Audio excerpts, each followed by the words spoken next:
Hello everybody, this is Etho and welcome back to another episode of the Let's Play series. Yeah, so we're trying to expand our Ender Porter network every episode here. So we built this one last time and now it goes to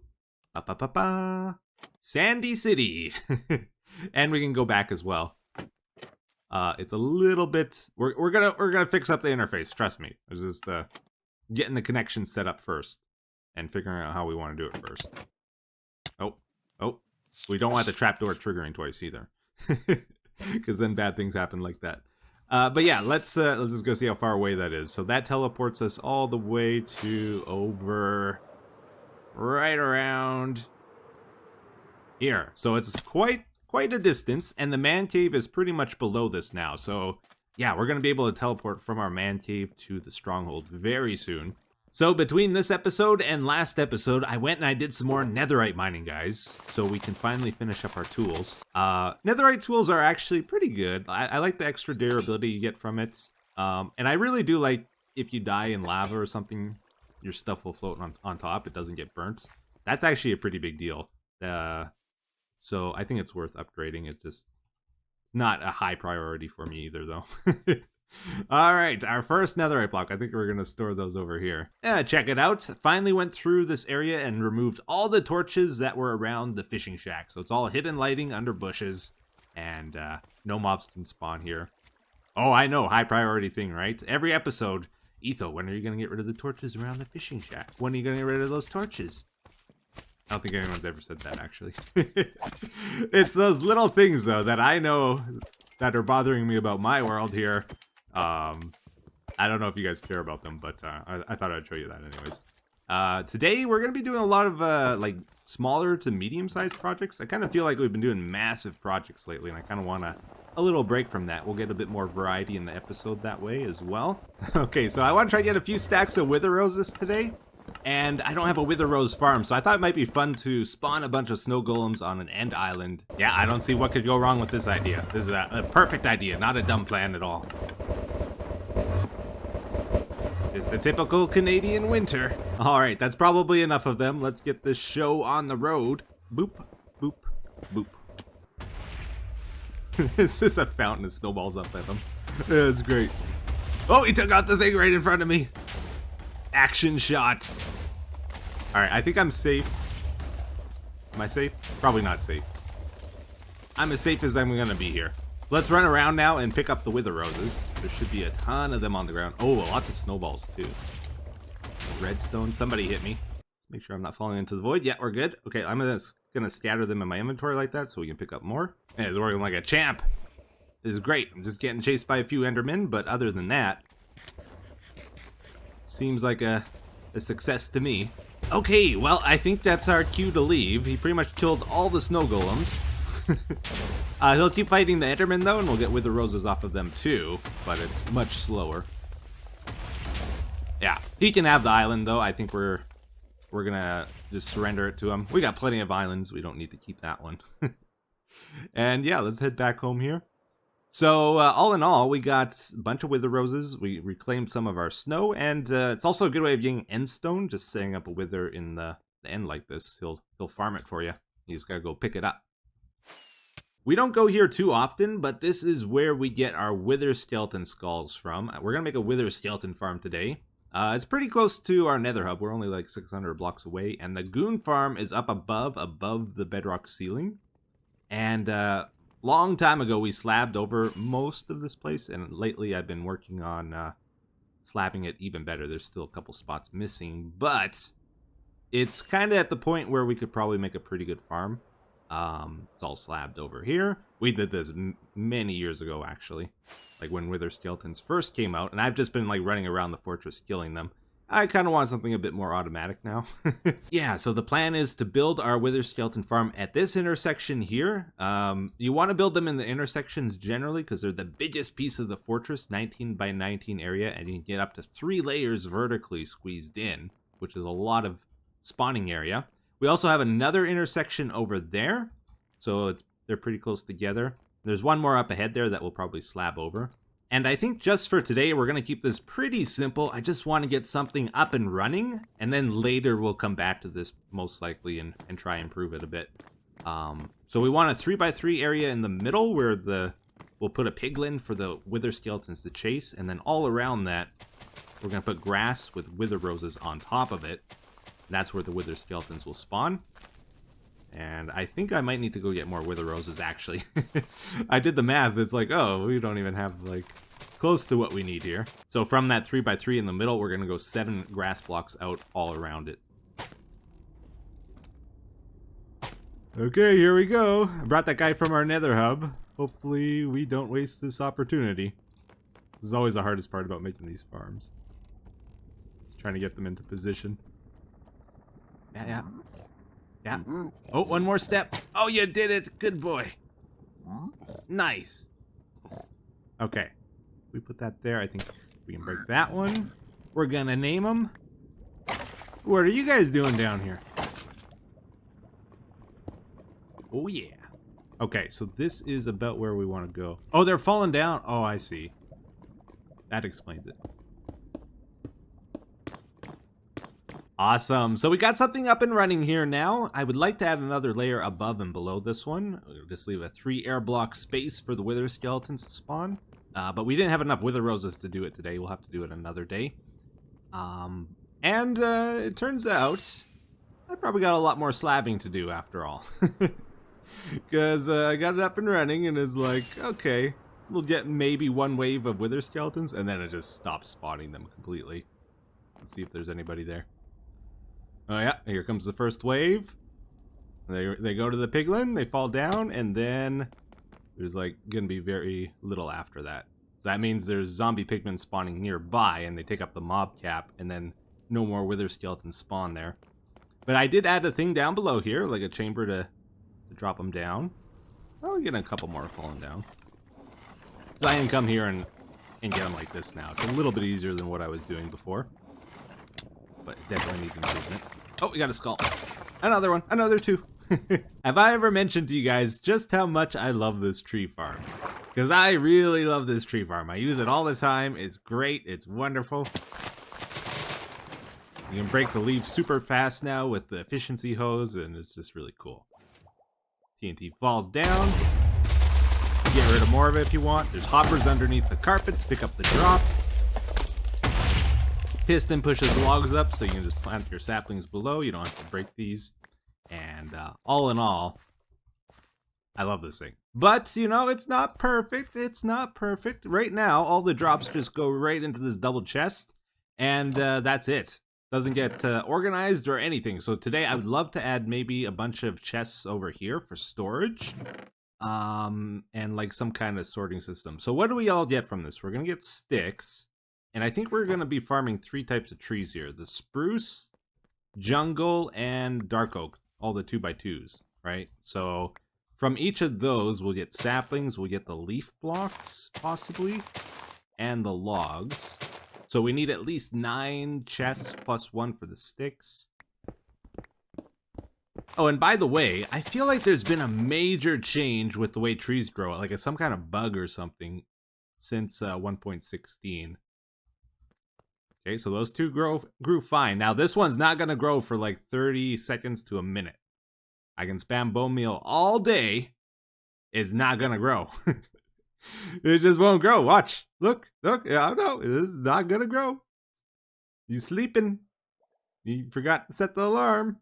There's got to be a reason for this. Like, we've gone through just stacks and stacks of bone meal. It will not grow, guys. Let's try grow this one, actually. Okay, that one grew. Now this one will grow. Watch. Look at that. Amazing. What is up with that? So it was this one, then this one. Okay, I think I cracked the code now, guys. I think I got it figured out. I just can't grow this tree no matter what right now. Doesn't matter how much bone meal I spam on it. It's never going to grow. I got to grow this one first, and then this one.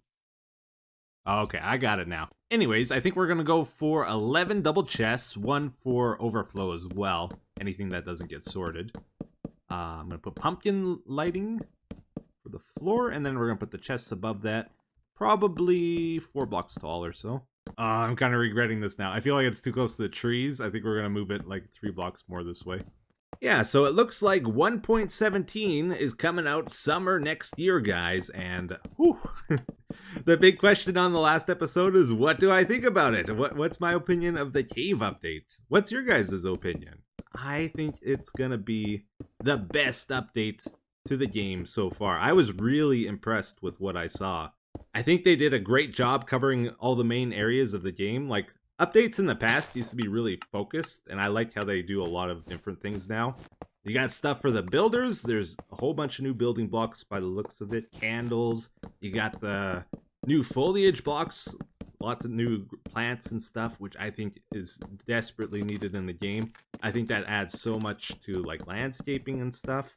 The carpet moss is going to be huge. I was also really impressed that like they didn't just add plants, they added plants with functionality, like the parkour plants or the one that hangs from the ceiling and drops the particles on you or whatever. That's really cool. I think that's a great idea. You got stuff for redstoners, the new skulk sensor. They got new mobs, new biomes for adventures. So yeah, overall I would say I am pretty hyped about it. I could talk about it for hours actually. But we don't have that kind of time. Maybe for the comment of the day, I'll talk more about the skulk sensor, though, because I think that's the main thing you guys asked me about. I have some thoughts about it. But yeah, this is where we're at with this. I think it's done. So you might have saw there, we had it like all orange, and as I started second guessing it, I was like, man, this is just isn't working, right? So I went for more earth tone colors. We went for browns and greens. Got rid of most of the orange here. And I think it looks a lot better now. It's a lot easier on the eyes. We got the loom ceiling. Gotta love the looms. Best block. 2020. Ender chest and that. And yeah, so there's item sorters in the back here for the 3 different types of trees we're going to be farming here. And there's this hoppers that run over top there. We got an item elevator over there. That brings stuff up from the hoppers. Oh, I'm trapped. Yeah, all the hoppers underneath here. And anything that doesn't get sorted gets put in this chest over here. And I accidentally made this 13 wide instead of 11 like I originally planned. So we have an empty spot. And another one there that I just put for bone meal. Okay, so I'm going to try to test myself here. I did not look at the recipe on the wiki page. I'm seeing if I can figure it out. Or does it tell me over here, actually? Does it say? I don't see it listed. How do we do it, guys? Is it 2 string? Is it 1 string? It's gotta be 2 string, right? I'm gonna have to look it up, I think. Or is it a fishing rod? Do we need a fishing rod? And then one of these? That would make more sense to me. Oh yeah, okay, that's what it is. Yeah, so 1.16 has been out for ages, it feels like, and I still have not rode a Strider once yet. Also, boats are still broken in this update, in case you didn't know. I know, because it affects me every time I take my boat road. Yeah, I've never rode a Strider. I think they're hilarious, though. I just haven't got around to it. Now, here's the thing, though. I'm actually pretty excited about this, because the Striders in my world are a little bit special. They're a little bit strange. Like, extra strange. So let's go check these guys out. I noticed this a while ago. They kind of... Well, they float in my world. You see that guy? He's not on the lava. No. He's out of the lava. He's shivering. He's in the middle of nowhere. So let's see what happens when we put a saddle on this guy and like try to ride him. Or do I have to tame him? I don't have to tame him, right? Okay. Do I have like a hoverboard now? He's probably not gonna move anywhere if I was to guess. Let's get our thing though. Oh my goodness! I got a hoverboard. Dude, check it out. Okay, what's the trick here? You gotta right click. Oh, he's gonna be slow though because he's out of the lava, right? Even if I use the fishing rod. Oh, what are you doing, boy? See ya.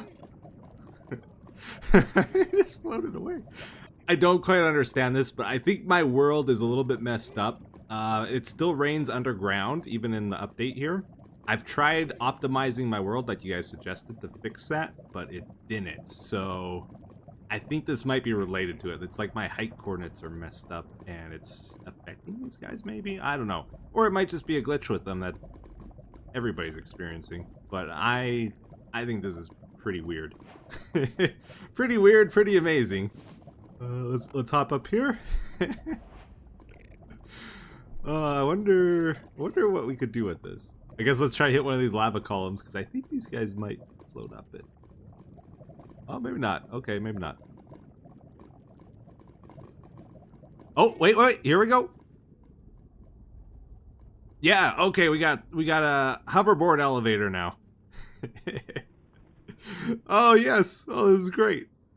Okay, that could be useful. This is just so amazing. I know it's a bug, but I never want it to get fixed. It's so good.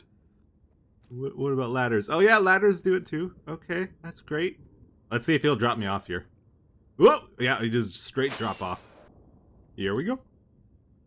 Okay, so I think we put it in our offhand. We right click, and then with our fireworks, we can then yank him up. Yeah, okay, that works. There he goes. Let's launch the balloon. We got his friend hooked. Okay, let's pull him up.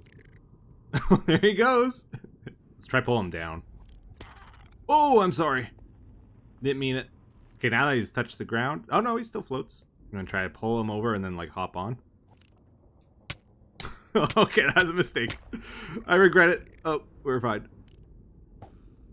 Oh, he bumped into him. Up we go to the bedrock ceiling. That's the goon farm up there. So let me know if you guys have any cool ideas for what we could use this for. But I think we'll try one more here. I'm just curious if we can get him in a boat. And if like the boat will start hovering or something. Kinda doubt it. Woohoo! Got him. Just flying my kite. So good. Well, we still got a few minutes left here, so I thought we would get started on another project, a simple one here, but a massive one. I'll try to get it done between episodes. You might remember a while ago we worked on the Guardian Farm. We put a mural in the wall here. A lot of you wanted me to make 4 of them in total. I don't think we're going to do that. We're just going to do 2 maybe. I think Chocolate Island was suggested for this side of the wall. And then these other 2 sides, we'll just put a giant kelp farm in, I think. Yeah, I think that'll look pretty cool. It'll kind of suit the water we have in the area. So that's what we're going to get started on and trying out here. So this is our center point right around here. It's even based, even numbers, which can sometimes make things a bit tricky, but we will see. So around the edges, we have the sandstone border. I think we're going to want that to stick out at least 1 block just so we have a bit of depth. And then we'll probably put the glass. I think we're going to go for cyan glass instead of the light blue, just because I think it's a little easier to see through. Hopefully it won't look out of place though. I don't know yet. So sandstone at this block, glass, the kelp will go here, and then we'll need a backdrop. So I'm thinking we'll go for the warped wart block. I think it's pretty good for a background for water stuff. It's got a bit of texture to it, so it looks a bit interesting as well through the water. So we gotta mine out quite a bit of blocks here. All this 4 blocks deep, this big giant wall, both sides needs to be mined out. Oh, that Etho guy, you gotta check him out. He's been playing the same world for almost 10 years now. He's done all the things, crazy gadgets, all the gizmos you could imagine. To my utmost shame, I've never made a kelp farm. In any series, I've never, ever made a kelp farm. So I might be making some mistakes with this. I don't know. Just kind of winging it here. So I think the kelp plant's going to go here. We're going to put blocks in front of the sticky pistons so you can't see them. And then it's going to extend out and break the kelp. And it's going to float up and we're going to collect it at the top. I think that's all there is to it, right? Okay, well, we got it mined out. I beefed up the sandstone. We got the backdrop in. I put sand and sandstone for the floor that we're going to plant the kelp on. And this is what it's looking like. I'm a little worried it's going to be too plain just like that. We might need to add some details. But we'll try it. We'll see how it looks, I guess. So the last thing I'm going to do here is put... Well, not the last thing, but the next thing is put the cyan glass in front, and then we got to start flooding it and putting the kelp plants in. Now, the question is, if you guys are building a giant wall like this, how do you place your blocks? I like to go horizontally like this. Some people, though, they like to stack up in maybe 3 blocks or so, and then they kind of crouch and go over like this. I've never really liked that method. I don't know why. It just feels slower to me somehow. Aha, so we got all the glass in now. We might need to add lighting in there as well. We'll see how it looks. But now we got to start putting the water and the kelp in. My question is, there's a certain trick in this game that like everybody seems to love, and I've never used it. The water and kelp thing. Can we use that here? Like, can we grow that into the downward? Yeah, you can. Oh, okay. That is probably what we want to do then. We'll place water at the top, and then the kelp will grow into it, and we don't have to place every single source block. Oh man, this is actually pretty cool. I didn't know this. So you don't even need to place it at the top. If you just left it like this, I think eventually this would fill up totally with water source blocks, because this plant will grow up, and as it does, the water... Oh, maybe not. Did I get it wrong? I might have got it wrong. Okay, maybe it's this one that needs to grow. That one grows. That one will reach the top, and then this one can start growing, right? Yeah, this one grows, and then the water moves over 1 block. And then this one can grow. The water moves over another block. And eventually it'll make its way all the way down to the end. It would take a long time, but it's possible. Well, anyways, we got the whole thing flooded, and the kelp has grown to the maximum. This is what it's going to look like when that happens. We'll probably harvest it before that does ever happen, though, and it'll be shorter. Yeah, what do you guys think? I think it's better than the gray wall we had there, but we might need to add a bit more to it. I'm not sure. It's pretty plain. But yeah, I think we got to wrap it up for today. I didn't get the redstone hooked up to it or the collection system or any of that. I'll do that between episodes probably. But the comment of the day says, "Hey Etho, what are you going to do about the new 1.17 update coming next year? The cave update. I'd love to see you start anew instead of going off tens of thousands of blocks to get to the new terrain again. Either way suits me. However, I'd love to hear your opinion." Yeah, it's probably a little bit too early to know exactly what I'm going to do. We got to figure out how they're going to implement things and all that before we can make calls. Had a lot of people asking me about that, though. Most likely, we'll just go to a new area and play around in the new features like we usually do. I don't need to go very far, like not tens of thousands. If I go 2,000 blocks that way over the mountains, it's new terrain. I don't explore much in the world here, actually. I try not to because it makes the world bigger, and I gotta go farther, right? So there is stuff nearby where we haven't explored, for sure, lots of it. Now, before we wrap up the episode, I do want to talk about how I think they should implement the skulk sensor, because that's the thing I'm most excited about in the next update. The redstone thing, obviously. So if you don't know, it's basically going to be a sensor that can sense sounds or vibrations. So if you look at the bottom right, I turned the sound text on to give you an idea what's going on here. So every sound in the game has its own unique text to it, like sheep baas, water flows as you walk, footsteps play. So having a sensor that can detect sounds is going to be really cool, especially because it does other things. It's got the wireless redstone feature. Something I noticed that I don't think a lot of people mentioned is it seemed like you could use it as a timer as well. Like the time to send from one skulk sensor to the other seemed to be based on how far apart they were from each other. So that I could see that being quite useful. And just on its own, if it's a general sound sensor, that's going to be great. But the thing that will make it amazing is if they make it so you can filter specific sounds. They're going to have directional filtering with the wool blocks, but specific sounds like footsteps. You walk along and a door opens only if it hears footsteps. That would be amazing. The problem is if it's like all sounds, you could have a bat spawn and then it's going to cause your redstone device to trigger and you're going to get mad and frustrated. So I think they kind of need to add filters. How do they do it? It's the next question. I would like to see them add filters in 2 different ways. So let's pretend this is our skulk sensor over here.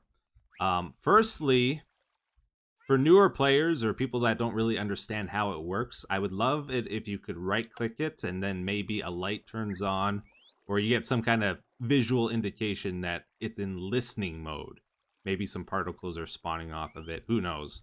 When it's in listening mode, it listens to all sounds around it, and the last one it hears is what the filter gets set to, and then when you shut it off, it saves it, basically. And I would like it if, like, when you hover over it, if it says what it is, or maybe there's some way to even play the sound from it. And so when you look at it, maybe it says what the sound is. The other way I would like to see it is for more experienced Minecraft players, like, hey, maybe you know what the sounds are in the game, and you could pretend I'm naming the skull sensor right now, footsteps. You name it, and then the filter gets set to that. And then if it's like an MBT data stuff, it'll save it. Even after you pick it up and put it down again, it'll still keep that filter. So you could do like full stacks of them at a time even.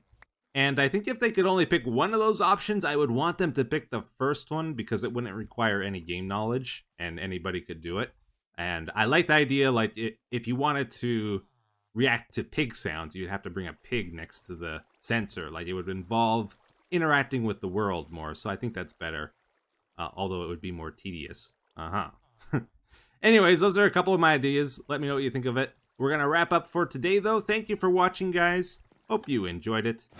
Until the next one, take care. Have a good day. Bye-bye.